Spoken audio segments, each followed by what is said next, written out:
Hello, everyone. Welcome to Piano Tech Radio Hour. I'm Ethan. We're going to let in our live studio audience here on Zoom as well. Try to put out some information in case you want to join us as well into the Zoom room. Out on socials, we'll introduce the program and we'll get rolling out here on this lovely Saturday just before Thanksgiving. Thank you for everyone that's showing up today. Thank you for our guests and I'm working on my psychology, holding back on the binging. We'll see. I'm like trying to gear up emotionally for the holidays here. See if I survive. I guess it's not the end of the world if I binge, but we'll try. Um, yeah, our we'll introduce the show here. This is Piano Tech Radio. We stream out here on the socials. We have our live Zoom as well, and we're going to introduce the program so we can get rolling. So this is Piano Tech Radio Hour. Welcome. We gather here every Saturday to meet with and learn from the most fascinating and knowledgeable folks in the piano and music world. Could include manufacturers, rebuilders, musicians, makers of other instruments. Of course, we always have piano techs here. Our mutual goal is to become better at our craft, to help each other, and to create an ever more musical world together. Piano Tech Radio Hour is brought to you by Piano Technicians Masterclasses. That's an online learning resource that gives you cutting edge instruction from piano industry masters without leaving your home. You can find out more at pianotechniciansmasterclass.com. We just had an amazing masterclass this week on prepared piano. That was very fun to explore, although it makes a lot of us piano technicians cringe.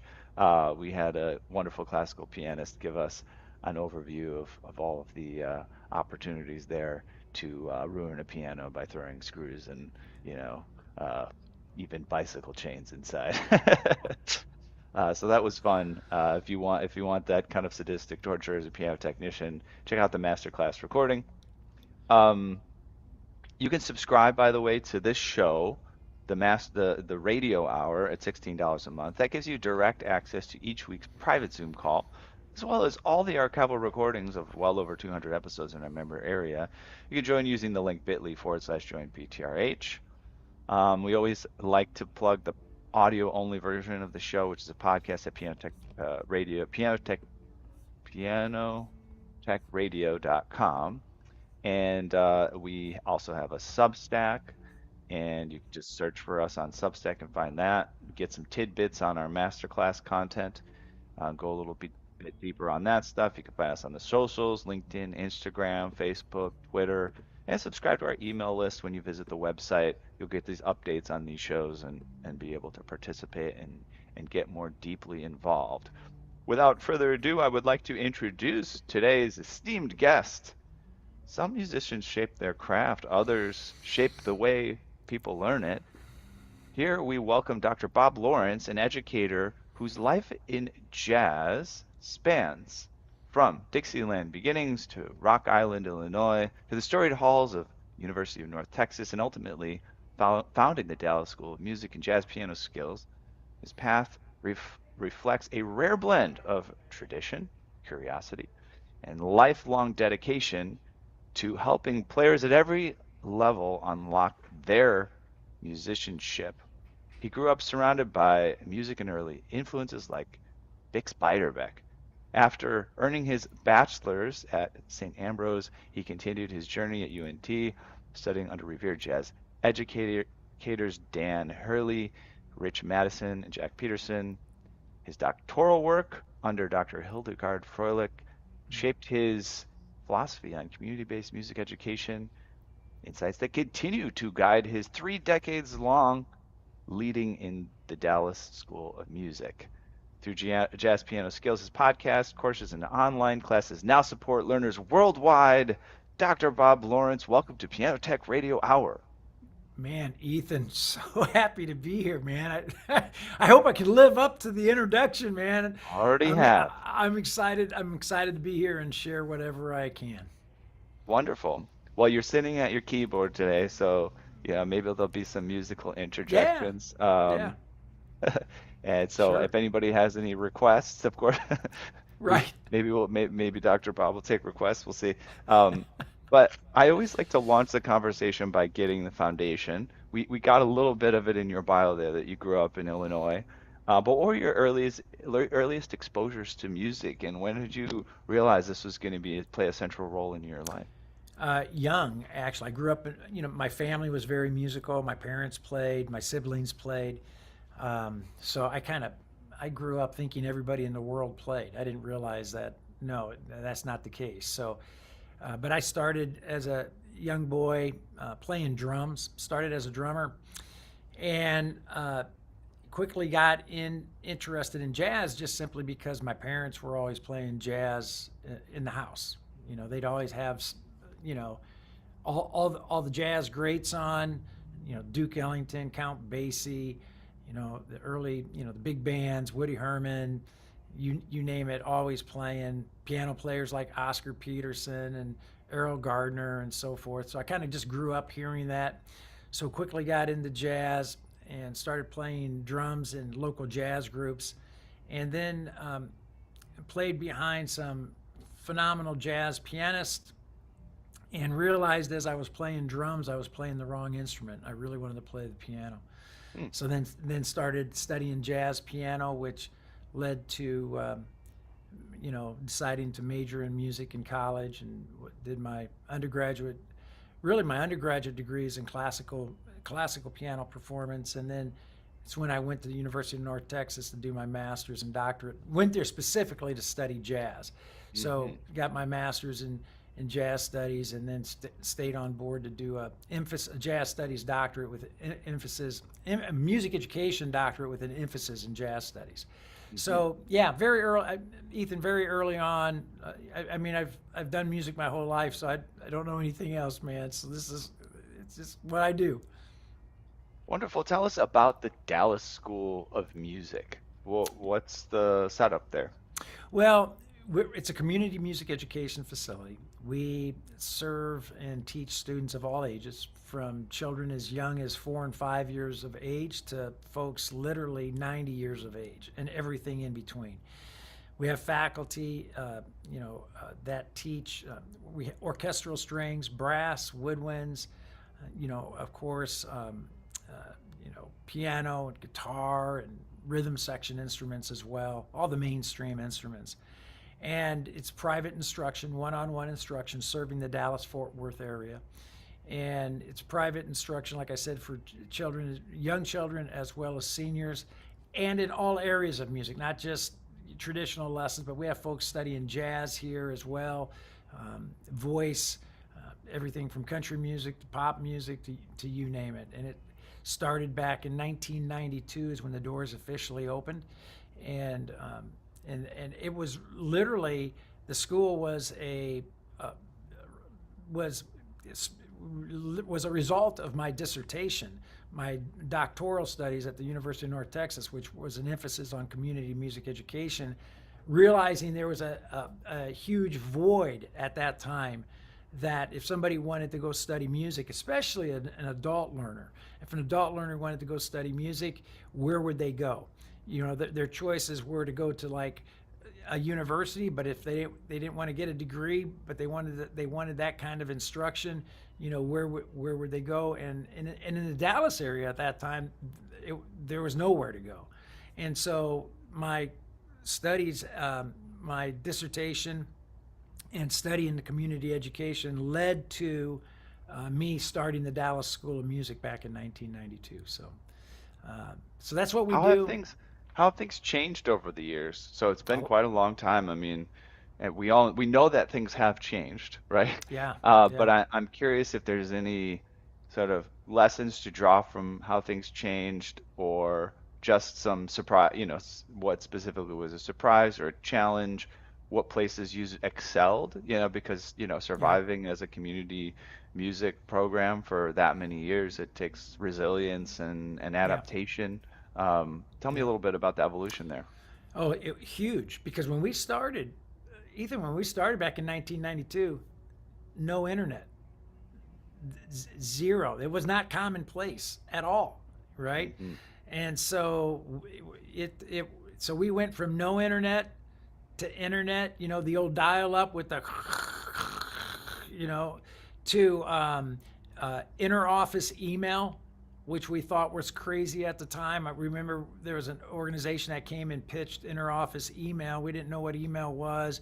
What we could send a message to somebody in the office down the hall, and we thought, wow, that's kind of weird. Can't I just walk down there and give them a message? And so we went from inter-office email to text messaging to live streams to online lessons to Sure. so when I think back of the change over the last 30 years, it's been unbelievable how we've had to adapt as educators and musicians over that time frame. And do you feel like you have a natural curiosity and drive to adapt? Do you feel like some of it was just kind of forced to adapt type of thing? How do you feel the approach to the adaptation has been? uh, well, both. I think we've always embraced, the faculty here and the staff have always embraced change, maybe not as rapidly as it sometimes comes at us, but but we've always seen change as an opportunity to get better at Hmm. what we do, Hmm. and teaching and the technology, just the applications today that you can use and the software that you can use within the educational experience, phenomenal. Like for example, uh, um, musicians today. Think about, I know you're a jazzer, and so think about the young kids today studying jazz, how they can go to YouTube and pull up videos of Miles Davis playing, Oscar Peterson playing, and watch Art Tatum, you know, watch those videos, pause those videos, rewind those videos, transcribe those videos. I mean, holy moly, it's all right there at their fingertips anytime they want to check out any artist and their music. Hmm. And what a blessing, right? I mean, when I grew up learning how to play jazz, that was certainly not the case, you know. Yes. I remember this moment when I was studying, I was in university undergrad around the year 2000. And yeah, some of the internet stuff was becoming available, but it was just coming on the scene. And we had these little mini disc players, which are their own artifacts at this point. But I remember it almost feeling like an ethical dilemma. I I could change the speed for my transcription. You know what I mean? I could slow it down. Was that cheating? I mean, is it good for me or bad for me to utilize these Yeah, resources, right? And I yeah, feel like I mean, nowadays, now it's like a no-brainer. It's like, okay, yeah, slow down this stupid recording so you can transcribe it better. I don't know, but yeah. Yeah, yeah. You're absolutely right. In fact, I've often said, in teaching with students, that, like for instance, the technology today where students can use applications like, say, Band in the Box or the hmm iReal Pro app, where they can actually practice uh, practice the skills in the context of time with a simulated ensemble playing behind them. I've often said that if my teachers could come back to life and see what has happened with technology from the standpoint of developing musicians, they would actually equate it to like steroid abuse in baseball. It was like, are you kidding me? And yeah, we didn't have that. And then out of their next breath would be, how do I get a hold of that? Because I Yeah. want to. In other words, it's great that you have that. Take advantage of that, and that's what I try to stress to students today. Take advantage of this technology because it expedites the learning process, no doubt Mhm. about it. What has stayed the same through all these years? So we've talked about what's changed. What are some of the timeless principles of the learning process, what people learn, um, how the operation functions seamlessly? Yeah. Well, I think what stays the same. There's a lot of misunderstandings of the development, what it takes to develop as a musician, Hmm. as a performing musician. And I think what what has changed, what has stayed the same, but even actually magnified at a greater level, is the fact that students love gathering information. They always have, right? And not realizing whether the information is good or bad, or how to use the information, or how to apply the information. Just gathering information because somewhere, hopefully, by gathering more information, that somehow some things will click and they'll start to get better as a musician. That was even that way in the 70s when I was growing up and playing. If there was a new book, I'd want to get that book, another book, another book, another book. And I may or may not understand what I'm reading. I may or may not understand whether it's good or not good, or how to apply it, but I was going to gather. So it's information overload. Well, Mm. now there's information overload times a gazillion, right? Times a gazillion. Going out on the internet, going to websites, doing, whatever. And so from a student perspective, it can be paralyzing. It can be dangerous because they drown in the sea of information that they have access to. Sure. And so that has stayed the same. It's just gotten more because of the internet. And so as an educator, it becomes even that much more important for me to help students sift through that sea of information Mm. and actually utilize what is necessary to begin their journey as a musician, and to begin it and to do so in such a way that actually spawns growth. Mm. Yeah, I agree that it's a trend. It's interesting that you've pointed that out as something consistent, this issue of information versus application, basically, Yes, put it that yes, way. yes. Um, I do remember I avoided getting, expending for information, I guess, because I had a budget at least but I do remember there was one book I got, the jazz piano book by Mark Levine. I'm sure you know Yes, of that one. yes, And I got that book and I was kicking myself that I never got it earlier because it was such right, a great, oh gosh, all these questions are now answered. They're just right, right here in these pages. right. Um, but yeah, I think the filtering is so helpful these Yeah, days. yeah. So I know you have your keyboard in front of you. Yes, Um, let's get some sounds out of it and let's talk about, playing the instrument a little bit. So you teach, do you teach using this type of a format, in like a Zoom call or video? Is that part very of much what you so. do? Oh, very much Yeah, so. Yeah, yeah, yeah. So, for instance, if I flip over here, I think everybody would be able to see my keyboard now. we got it. Yep. Right. Yeah. So, some of the things that I do, from to try to help students keep things really simple, right, in their learning process. And I have this thing that I talk about on my podcast all the time. I call it the 7 facts of music. And I remind students all the time, trying to keep these 7 facts of music in front of them at all times, because it will govern the way they practice and keep the rails on, so they stay moving forward and not get caught in the information overload trap. And so I'm always talking in terms of, fact number one: music is the production of sound and silence. So that's what musicians do. That's what we do. We produce sound. And the sounds that we produce, I always introduce the primary sounds of music: major, dominant, minor, half, diminish, and diminish. And so the very first thing I would do with a pianist to to uh, to get them acclimated to and familiar with those sounds, I think you can hear my piano. Mm-hmm. So right away, Ethan, what I do is say, look, we have 5 sounds. We have 12 notes in music. We have 5 sounds that can be produced on each of those 12 notes: major, dominant, minor, half, diminished, and diminished. 5 times 12, 60 chords, right? So hang on a second. I got to restart my piano here.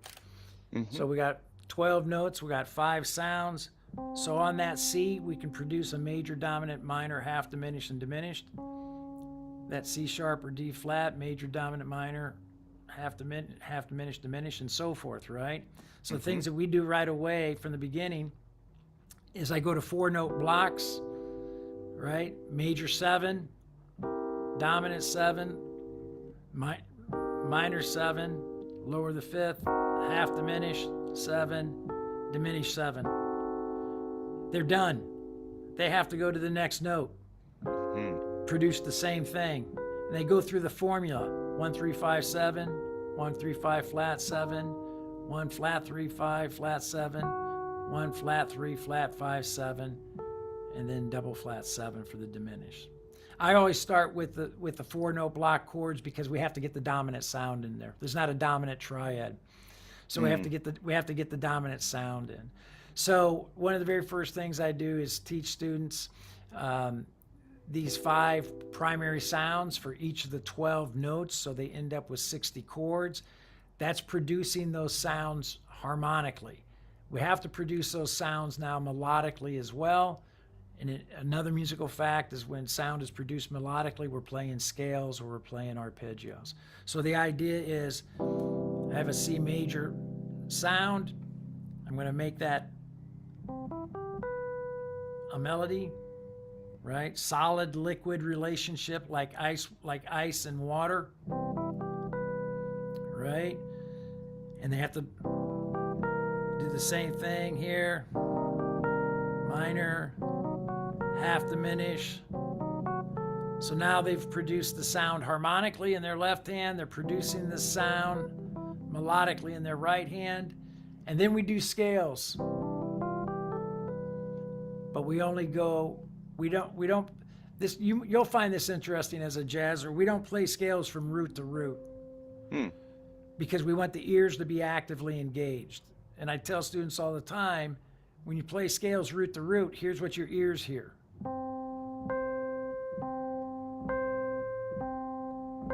So your ears, if they could speak, would say, Ethan, Root, what are we listening for? Root, root? Is that what we're listening for? Root, root? So I have them play their scales major. We're listening for major 7 is what we're listening for. And look what happens when we change it to dominant 7. Minor. Half diminish. Diminish. So now they have sound, major, dominant, minor, half diminished, and diminished harmonically. They have those 5 sounds melodically as an arpeggio and as a scale. And that's the base that I start every jazz student with, that foundation. And then I say, look, and then what jazzers do is we decorate those arpeggios and scales with chromaticism or tension, notes that fall outside the scale or the sound, right? Mm-hmm. And then I also, just as a side note there, each one of those sounds with the thirds, we start improvising with the understanding that we have a third contains everything that we need. Arpeggio motion, scale motion, and tension. And if you can improvise in a third, you can improvise anywhere. I like that. Right. So it doesn't matter. Even if I take this third, I have arpeggio motion, scale motion, tension. And how jazz musicians think is what I explain to students. What jazz musicians, they're always thinking in terms of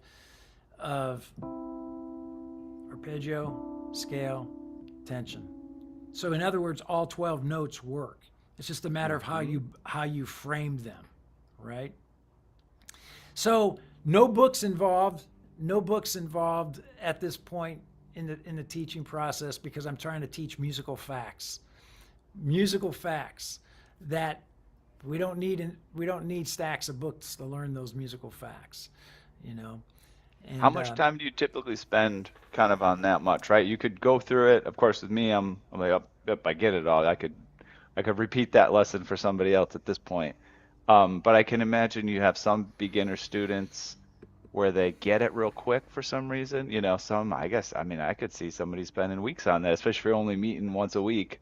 Um, how does that get distributed time frame wise? And do you have it vary per student? Do you try to keep it a consistent amount of time? well, it's something that I explain to them. It's something that you pursue the rest of your life. These sounds don't go away, Hmm. right? Scales aren't going away. Arpeggios aren't going away. Tension's not going away. These are concepts that you study and continue to study and practice forever, forever. And there has to be a conceptual understanding of it as well as, of course, a physical application of it. But uh, you you I, and so the answer to your question, they all get it. The idea is I want them to get it conceptually very quickly, right? Hmm. Conceptually, because I'm always saying that music, my role as an educator, I have to help them. Uh, Music has to become simple conceptually if you want a shot at it physically.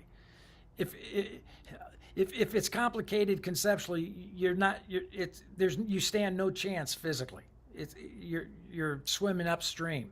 You're in trouble, right? So I always do a thing where I have two bar graphs.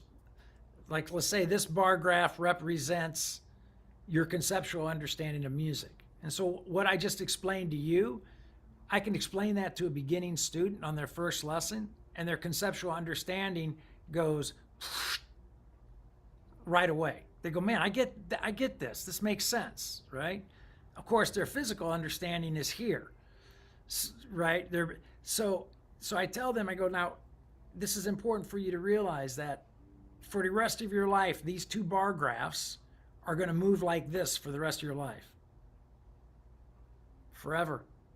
Forever. We don't want this to catch up to this. We want your conceptual understanding to always be way out in front so that your physical, this is the dangling carrot, the distance between, this is what you're chasing. This is Hmm. chasing this, right? So I see my role as an educator, and this is why I love piano so much because it's the best chalkboard that we have in music, is that to get music to where it's conceptually easy, people understand it. That's why I speak in terms of these 7 musical facts, and then to do the physical exercises and drills that are needed in order to actually successfully chase that knowledge. I like that. So it goes on for a lifetime. Yeah, that makes a lot of sense. Yeah, the Yeah. application part of it, as you said too, you've got to put the time in. Do you have any? And by the way, I can refer you to some of our previous guests. We had on this woman, Molly Gebrian, for example, recently. She talks about the neuroscience of practice, and that's fascinating to kind of, you know, now have techniques based on research, right, that we wouldn't have Right. had decades ago. Right. Right. In terms of now getting this under the students' fingers, right? Um, how much has that process changed over the years? And how much of like so that's the case. Say I'm getting started. I remember doing exercises like that. Okay, and each note, and I'm gonna try these chords, and it's second nature now, right? But when I was first doing it, I remember the time you had to hunt and pack on the mistakes you would make. Oh wait, that I thought I played a major set, and now I played a minor. Um, is it a thing where they're just going to do exercises, trying out these different chords for weeks or whatever, or they have like a little 5 minute routine? How do you approach practicing, I guess is what I'm getting at. The actual teaching them to implement these things and have routines around it that are effective. Yeah, that's a great question. And you know what? Let me if you don't mind, I'll show you what I do. Hmm. Um, Let me pull something up here, and then I'll put it on the screen so you can see this. Okay. Um, and I think it will make more sense if you actually um, actually see it. Okay. All right. So give me 1 second. Sure thing. Okay. So, talking about technology earlier, okay? So, if I go over here, you can see I have an application pulled up called Band in the Box. I'm sure Okay. you're familiar with it, Ethan. I'm familiar, I've heard of it, but I haven't ever used any software version of it. So this is actually, Okay. I think, one of the first times I'm seeing it. So yeah. Okay. So what's really cool there, you can see there on the screen, I have a C major 7 for 2 measures. I have a C dominant 7 for 2 measures, C minor 7, C half diminished, and C diminished. Okay, so I have these 5 primary sounds. So now what's really great about what you're talking about, when I was a kid, I used to have to sit there at the piano. Now none of this existed, right? So I'd sit there at the piano and go C major, C dominant, C minor. Not too much fun, right? Hmm. C half diminished. In fact, I remember I would practice. I would sit there at the piano and I'd go like this, and I'd be saying to myself C major, and I'd sit there and I'd stare at the piano because I'm trying to retain this shape, right? I want to know Hmm. that this is a C major block voicing, and I'd play it in both hands. And I could remember my mom and dad would be in the kitchen, and I could remember seeing out of the corner of my eye my dad peek around the corner because all he's seeing is me sitting and staring at the piano and doing this. Doesn't sound like doesn't sound like you're learning any music. Right. And then it was funny you say that because then he would say to my mom, I'd hear him say to my mom, "Is he okay? Is he okay? Is he okay?" Because he thought that's the weirdest thing. Because he thought he wanted to hear this, Sure, yeah. right? So now to your question, right? If I have this technology now, if my dad would have heard this, if I can actually create an exercise like this, and let's say what's nice about the technology today, I can come in here and go, I could pick a certain style. I could pick a swing groove. I could pick a bossa nova groove. I could pick any kind of musical genre I want. Now, if I hit click, hopefully you can hear this. We got a click, yep. Can you hear that? Hmm. Let me change the tempo a little bit. So I'm just going to pick it up a little. So now watch. So now I got Band in the Box going. C major, right? C dominant. C minor. How cool is this? I have a band, Hmm. right? So now my dad would have enjoyed it because I would have been able to go like this.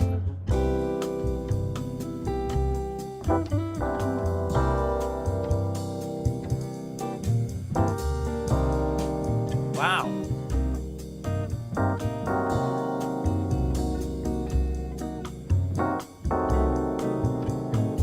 Or I could go like this.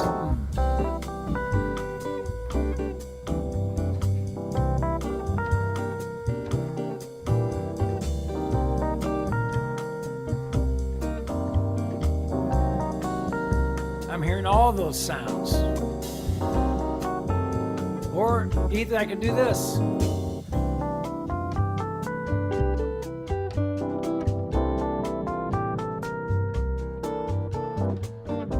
Minor, half diminish, diminish.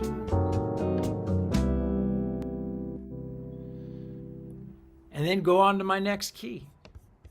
Hmm. Now, that's a lot more exciting to play, Sure, yeah. And there's right? also a little it's I like it because I'm thinking about how, well, I haven't taken a lesson like this for years. It wouldn't, it's not a thought that I would have. Oh, let me go take a beginner jazz lesson. But in some sense, I I like learning about this because, even for somebody who already knows this stuff to say, well, this is a way that you could learn. Right. It's great. It's Yeah. great. Oh, I could sit down, I could do that, I could put down the piano, could improvise over that. And also, I think what I like about what you just showed is it gives a counterintuitive type of, at least from my perspective, this may be commonplace these days, but it gives a counterintuitive way of learning because it isn't the traditional ways, right? That's right. There's no book right That's right. now, right? That's right. No book. Um, there's no staring at something and just doing an exercise, but there's a structure to it Right. as well. You can say, hey, do this for 8 times or whatever, and the student has a structure that is not a book, right? And it's not a Right. video, and it's not an interactive lesson even. It's just a learning structure that couldn't happen 3 decades ago, basically. That But it's pretty could. great. That's right. And check. And on top of all that, and you Unless you know, had a band unless that you, was willing to be bored and play those chords with you, but be yes, that good. Yeah. that's exactly right. And you'll get this. You know, I tell students all the time, look, why this technology is so invaluable for you. Not only because of practicing these skill sets that are necessary to become a player, Mm, putting them in a musical context, hearing them in a musical context, but you are developing skills. You are developing a skill that I cannot teach you. I can talk to you about it, but I can't teach you, and that's the skill of time. In order for you to develop time, you have to experience time. And in the old days, the only way that I could experience time was to go to the jam session and be embarrassed and realize, geez, my time sucks. You know, I gotta practice more. Um, Here I have a band that I can actually I'm developing time at the same time that I'm developing major and dominant and minor and half diminish and diminish this time and this feel and this articulation that if I didn't, like you said, if I didn't have a band willing to just sit there and practice with me all day, mm-hmm, how would I develop those skills? mm-hmm. I'm excited how this could evolve too, and maybe I don't like. I think it would just happen incidentally, but there was a moment there where you played the major seven arpeggio, and you went da da da da, and then the guitar went boo dee doo doo doo. Yes, It felt exactly. like that. It felt like that was done intentionally. I think it's just generic stuff, but it's great. This is just around the corner, if not already being implemented, where you could now have AI listening to what you're doing and Yeah, engaging with it, yeah, which is yeah. pretty cool. So, going back to like your original question, then, students, when I start students with this, with the use of technology, Mm. with this kind of approach, they get these sounds, these shapes under their hands rather quickly, very Yeah, you quickly. also have the contrast, right? The rest of the band is playing something, you're playing something. Oops, oh, I played the wrong note. I get the instant feedback. It doesn't mesh with what the context is. Well, that's exactly right. Now, um, so let's take it. Let's just take it a step further for a second. So now, if I said to them, "Okay, look, harmony and melody, they shake hands." In fact, I tell this story all the time that the old jazzers used to say to me, "Do you really want to get good at improvising?" And I would say, "Yes, of course I do." And then they would say, "Well, then study harmony." And I'd always, at 14 years of age, shake my head and then walk away going, "What the heck does that mean?" What's that Because mean? I used to think harmony was one thing, melody was another thing, right? And rhythm yet another thing. But they would always say to me, "Study harmony." And well, now, 40 years later, I understand what we're getting at is that melody flows from an understanding of harmony. So what I would teach next is I'd say, look, if you take those four notes, right? If I take these four notes of C major and just change them rhythmically and play them in any order that I want, right? So now watch. I'm going to put this back on. I'm going to change the groove to a traditional swing groove. So we have something a little different here. So now I have the student playing the same sounds, right?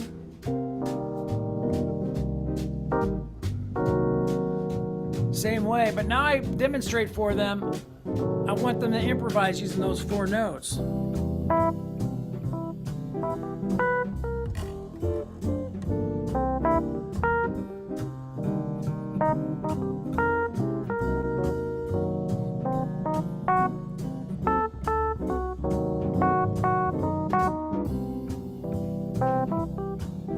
Better yet, watch this.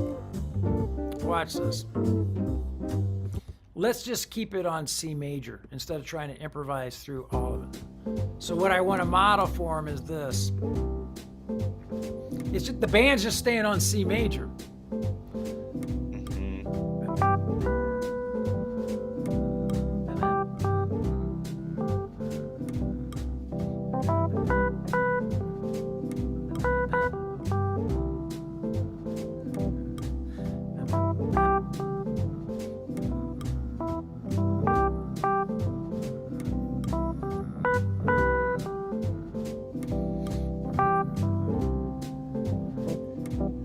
So I model that, and I tell you every single time, they go, that makes I sound like perfect. Miles Davis. Yes. They always go, hey man, can you hear this? Right? You can hear that, right? Yeah, So yeah, you're right. So now, wait a minute. You just got me going now, man. So now, right?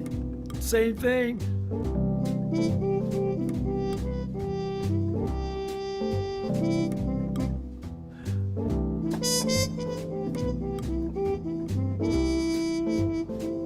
See?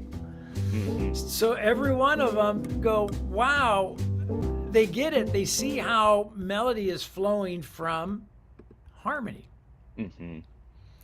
And then before you know it, someone's improvising on the C sound, C major sound, using Right. the notes of the C major sound. Mm-hmm.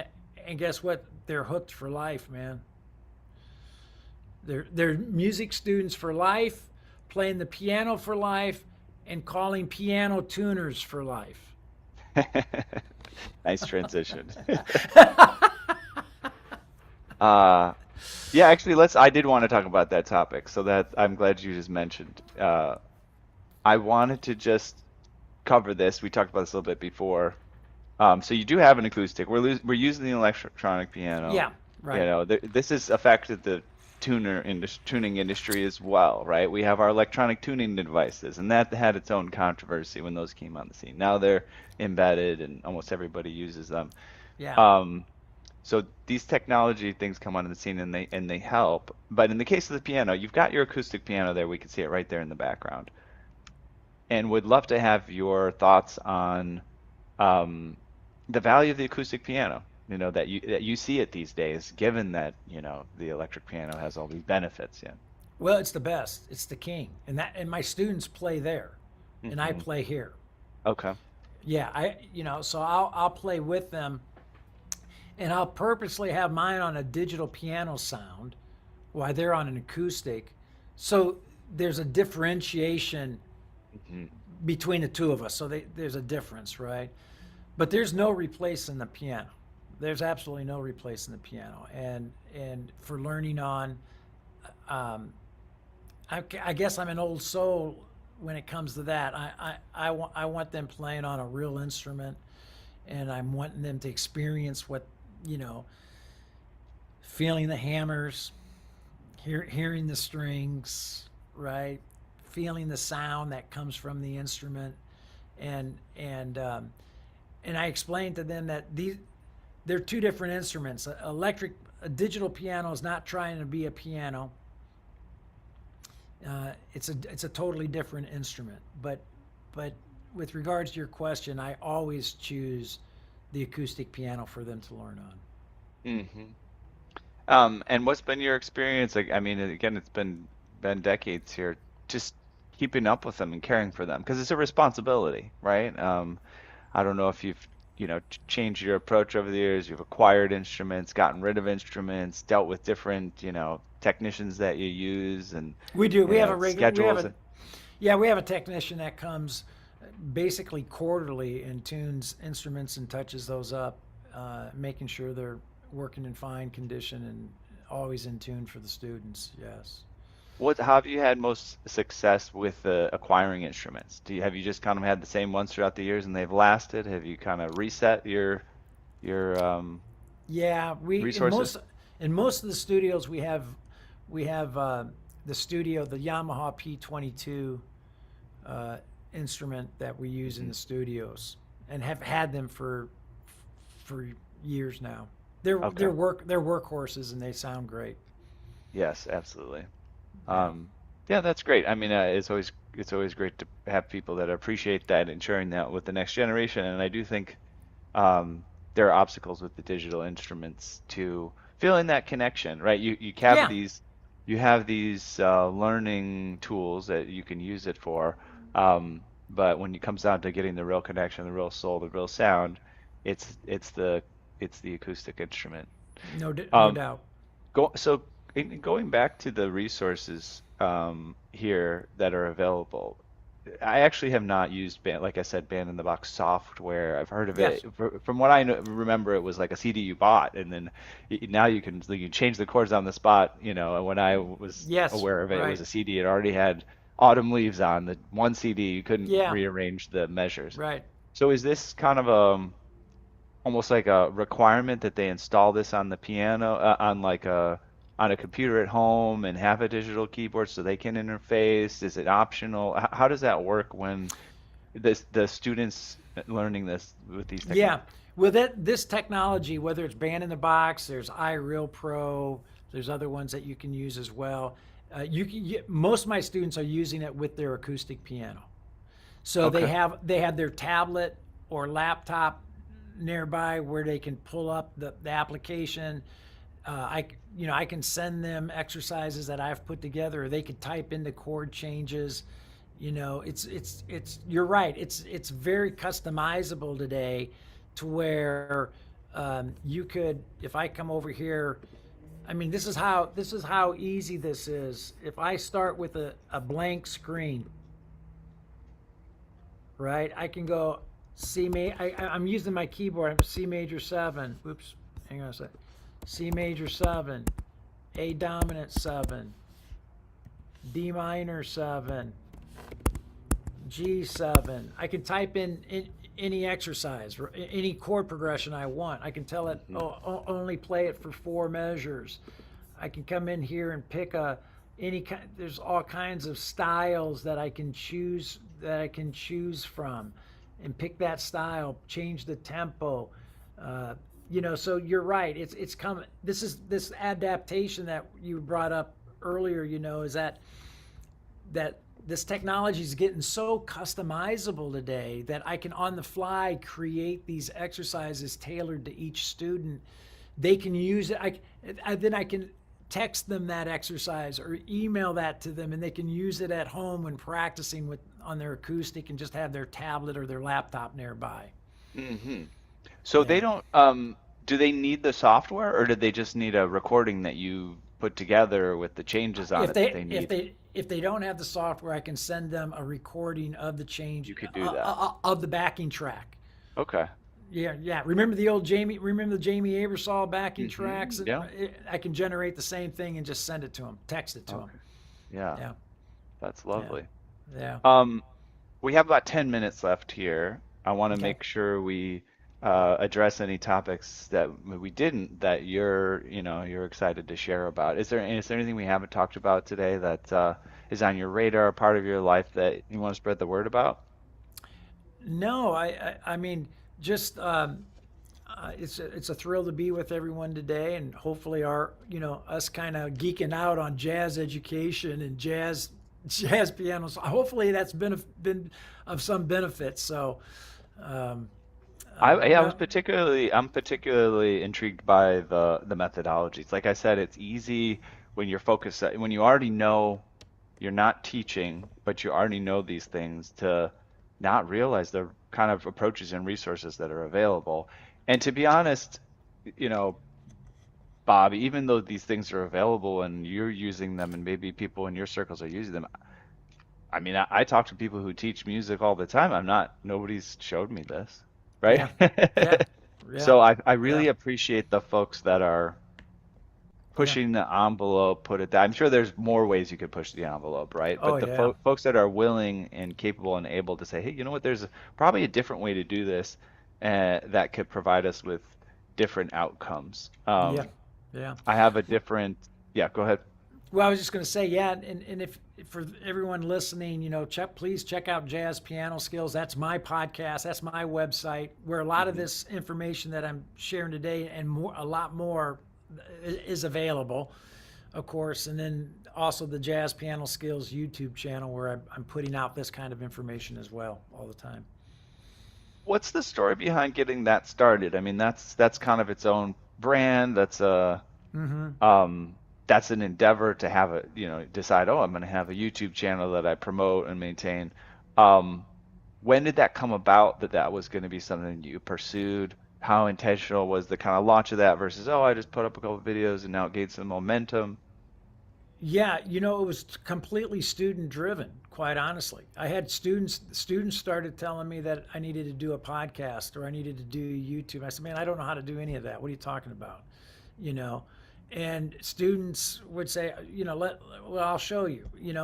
So it was basically student encouragement and student driven that got the podcast up and going and got the YouTube channel going, and now I'm happy to say it's been really a joyful experience because the community has gone from just being the Dallas community to now I have listeners and subscribers around the world. So it's again adaptation. I mean, back in 1992 when we started, none of this was around. So Hmm.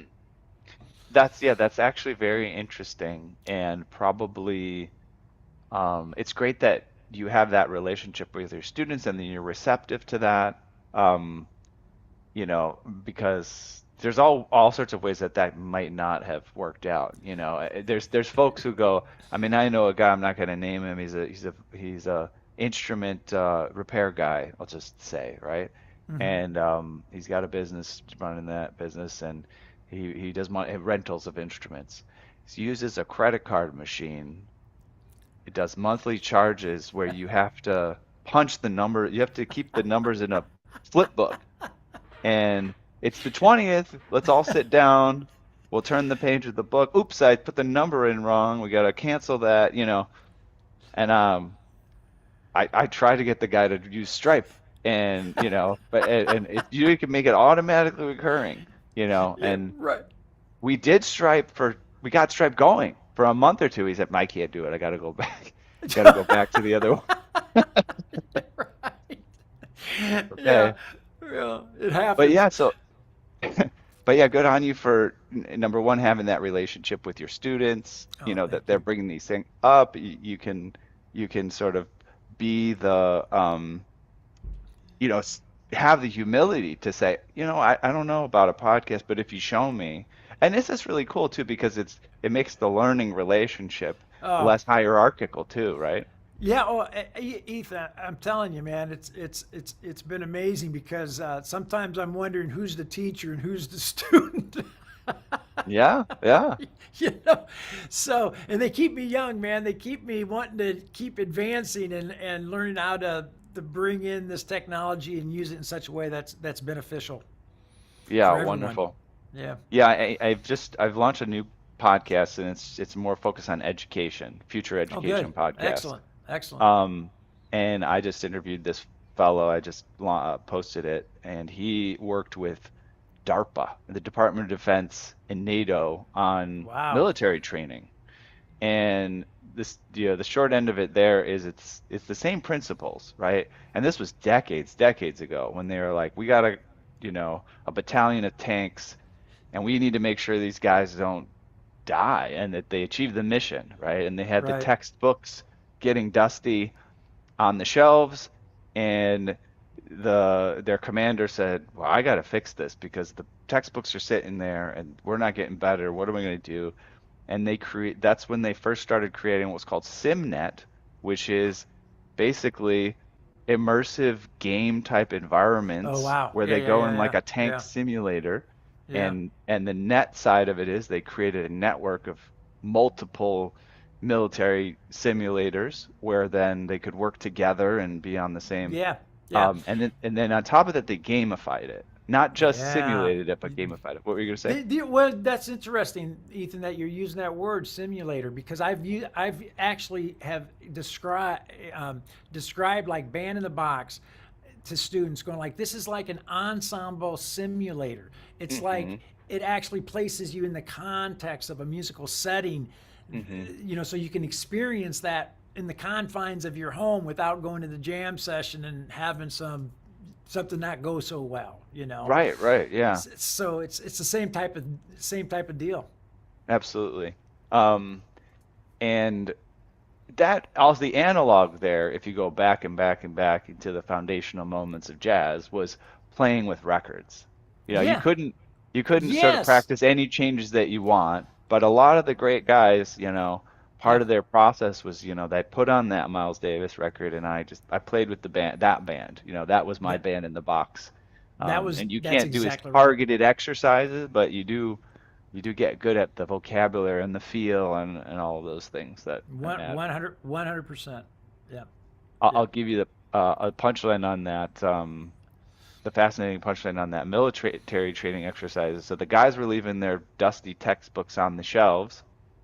They gamified it. They created these simulations. They had immersive audio, all this stuff, and they made the training so productive and addictive that the Yeah. guys broke into the training room after hours and they were betting cases of beers on who could, do play the game of it better, right? And so this is very, what you're doing here, it's basically the SimNet for musicians. That's exactly right, man. I'm so glad you shared that with me because I'm gonna share it with others. That's fabulous. Yeah. Yeah. Well, good on you. Um, yeah, and I think that the future of learning becomes less and less hierarchical as well. It's really just about us helping one another learn in the That's right. places where we need to, and it's interactive and it's interfacing and it's fun. That's correct. 100%. That's right. All Yeah. right, any other last you shared your website, any other just last little tidbits you want to share next things, albums, whatever, performances, nothing else to share? No, no, just check out Jazz Piano Skills. Check out the Dallas School of Music. We do online lessons for folks all around the world as well. Same with Jazz Piano Skills. So check it all out. And if there's multiple ways to contact me or reach out to me through Jazz Piano Skills and the Dallas School of Music. So if anybody wants to reach out, has some questions, or needs some assistance with jazz education or anything, I'm happy to help. Wonderful. All right. Well, I can say we have reached the end of another musical journey here at Piano Tech Radio Hour. I want to thank Dr. Bob Lawrence for joining us today, as well as our live audience, our loyal followers here. We enjoy your presence. As always, we're brought to you by Piano Technicians Masterclasses. That is cutting edge instruction from piano industry masters without leaving your home.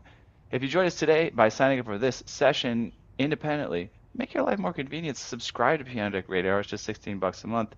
Get the recording of today's session in a member area, automatic registration for each week's new session. Sign up at bit.ly/join PTRH. That's bit.ly/join PTRH. And after that, just make sure to check out the podcast version of the show. It's audio only, the Substack with the articles, our socials, LinkedIn, Instagram, Facebook, Twitter. Sign up for the email list. Yeah, and check out that new podcast, Future Education. You can find that at podcast.uotu.xyz. All right. Thanks a lot, Bob. We'll catch Oh, you on the thank you. flip side. We'll sign off and jump back on.